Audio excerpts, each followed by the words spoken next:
गरीब की शादी। शशि की सौतेली माँ ने उसकी शादी की तो बड़े घर में, लेकिन पति कोई काम न करता। आप ससुर जी के साथ काम पर क्यों नहीं जाते? हाँ जाऊंगा, लेकिन कल से। आज जरा मैं दोस्तों के साथ घूमने जा रहा हूँ। शशि के दो बच्चे होते हैं, लेकिन रमेश का हाल वैसा का वैसा ही रहता है। एक दिन, सुनिए ना, बच्चा रो रहा है, इसके दूध के लिए पैसे नहीं है। अरे तो पिताजी से ले लो ना। क्यों? अगर आप में कमाने की क्षमता नहीं थी तो शादी क्यों की?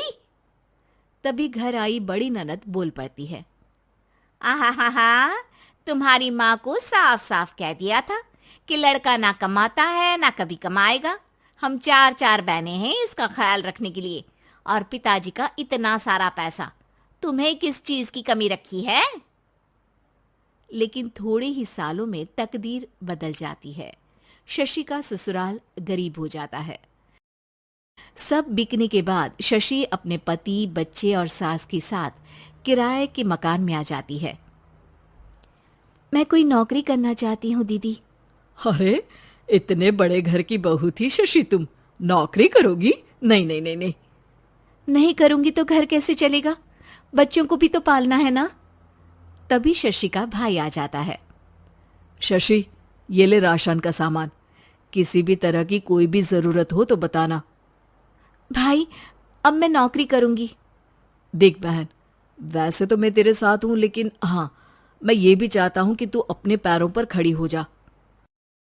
शशि को एक प्ले स्कूल में छोटे बच्चों को संभालने की नौकरी मिल जाती है।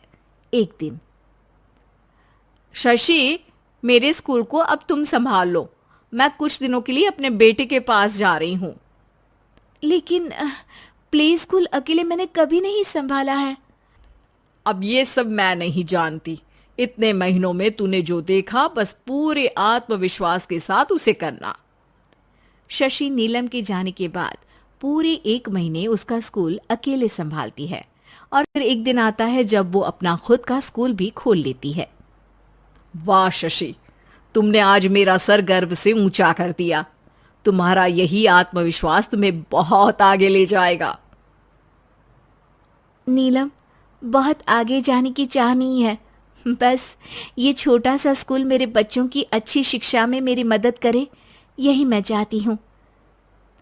शशि थोड़े थोड़े पैसों से ही अपना परिवार पाल रही थी। एक दिन उसके घर उसकी बड़ी ननद आती है। अरे भाभी, घर में कूलर तो लगा लेती, मेरी माँ को कैसे पंखे में लिटा रखा है? अरे तो शशि कौन सा एसी लगा कर सो रही है? वो भी तो यहीं रहती है ना मेरे पास। ज्यादा यहाँ आकर मेरी बहू को परेशान ना किया करो। हाँ हाँ, मुझे भी शौक नहीं है इस छोटे से घर में आने का। मैं तो बस ये बोलने आई थी कि मेरे बेटे की शादी है तो ननिहाल का जो नेग होता है वो ले आना। हाँ हाँ, जितना बनेगा कर देंगे, और ना हुआ ना तो वो भी नहीं करेंगे। तभी शशि बोल पड़ती है। अरे नहीं नहीं माँ जी, रीटा घर की बेटी है, उसके ससुराल वाले उससे शादी पर पूछेंगे कि मायके से क्या मिला। रीटा, तुम मुझे सामान की लिस्ट भेज देना, मैं पूरी कोशिश करूंगी कि तुम्हारी हर डिमांड को पूरा करे। अच्छा, मैं खाना लगाती हूँ। शशि ये बोलकर किचन में चली जाती है। धीरे धीरे कर शशि किसी न किसी तरह अपनी सारी ननदों की डिमांड भी पूरी करती, बच्चों की ख्वाहिशें भी, और उनकी पढ़ाई के लिए पैसे जोड़ती। एक दिन जब शशि का बेटा 12वीं पास करके आता है। माँ, अब तुझे काम करने की जरूरत नहीं है। मैं अब कोई ना कोई नौकरी करके पढ़ाई भी साथ कर लिया करूंगा।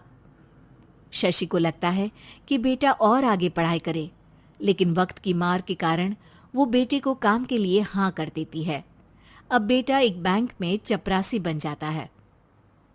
लड़का देखने में तो बड़ा अच्छा है, अंग्रेजी भी पटर पटर बोलता है, फिर चपरासी क्यों? लड़का सारी बात मैनेजर को बता देता है। अच्छा, तो मैं तुझे एक मौका देता हूँ। तू यहाँ रहकर दूसरे डिपार्टमेंट का भी काम सीख। अगर तू किसी एक का भी काम अच्छे से सीख गया तो मैं तुझे यहाँ टेबल चेयर में बैठने वाली नौकरी दे दूंगा। लेकिन एक दिन शशि की ननद उसे फोन करती है। अरे भाभी, देखो मायका तो मेरा तुम लोगों से ही है। मैंने आपके बेटे और मेरे भतीजे प्रदीप के लिए यहाँ एक नौकरी देखी है, पूरे 5,000 मिलेंगे। वैसे करता ही क्या है, चपरासी ही तो है ना। कोई बात नहीं रीटा, मैं उसे इस शहर के बाहर नहीं भेजना चाहती हूँ। बाकी वो शाम को आएगा तो मैं पूछ लेती हूँ। वहीं प्रदीप मैनेजर की बात से खुश हो जाता है और मैनेजर के काम पर ही नजर रखने लगता है। वो उनकी तरह के पेपर पढ़ता, काम करता और आने वाले लोगों की बातें सुनता। एक दिन बैंक में ऑडिट वाले आते हैं। ये गलत है, पूरी बैलेंस शीट नहीं मिल रही है, कहीं ना कहीं गड़बड़ है। ए मैनेजर, क्या करते हो?